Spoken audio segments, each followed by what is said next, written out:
mga idol, meron akong nadaanan dito na hindi na makadaloy ng maayos ang tubig kasi merong nakapara sa butas na daanan ng tubig. Alam kong maliit lang itong problema mga idol, pero gagawan pa rin natin ito ng solusyon kasi pwede ito makalikha ng baha. So tara idol.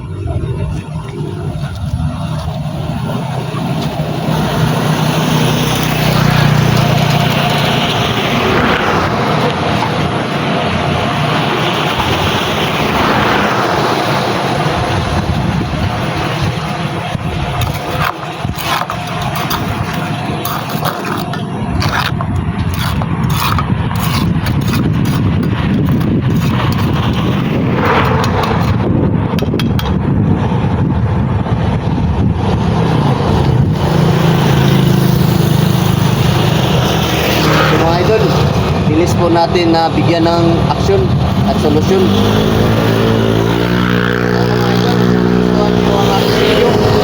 Hindi po bang nahingi ng isang share sa inyo?